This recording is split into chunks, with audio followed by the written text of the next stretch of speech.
10 pagkain na nagpapaganda ng kutis at mukha ng seniors. Natural anti-aging secrets. Hello ka-senior! Welcome sa isa na naman nating episode ng Ka-Senior Health Tips.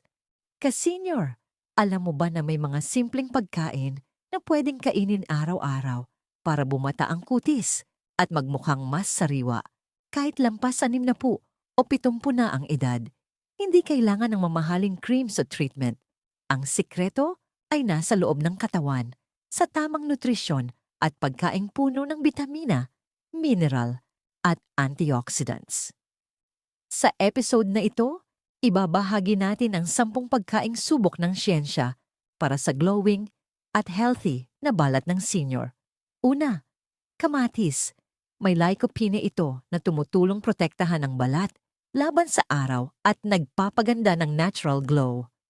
Ikalawa, malunggay. Mayaman sa vitamins A at C, tumutulong sa skin repair at regeneration. Paalala, kung may kidney problem, kumonsulta muna bago dagdagan sa diet dahil mataas sa oxalates. Ikatlo, avocado. May healthy fats ito na nagpapanatili ng moisture ng balat at nagpapalambot ng kutis.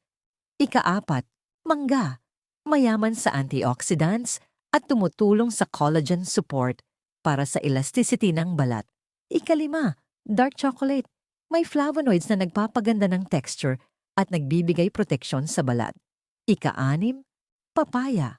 May enzymes at bitamina na nagpapalambot ng balat at tumutulong sa digestion na konektado sa healthy skin. Ika-pito, berries gaya ng blueberries at strawberries. Puno ng antioxidants na tumutulong labanan ang free radicals at pinipigilan ang pagtanda ng balat. Ika-walo, carrots. Mayaman sa beta-carotene na nagiging vitamin A sa katawan at tumutulong sa skin repair. Ika-siyam, cucumber. Hydrating at may silicone na tumutulong sa elasticity ng balat. At ika-sampu, spinach o ibang dark leafy greens. May iron, vitamins at antioxidants na tumutulong panatilihin ang kutis na healthy at glowing. Ka-senior, hindi kailangang sabay-sabay kainin lahat. Pwedeng unti-unti at isama sa pang-araw-araw na pagkain. Maliit na hakbang, malaking epekto sa kalusugan at kutis. Paalala lamang po, kung kayo ay may diabetes, kidney disease o umiinom ng maintenance medicines, kumonsulta muna sa doktor bago magbago ng diet o magdagdag ng bagong pagkain.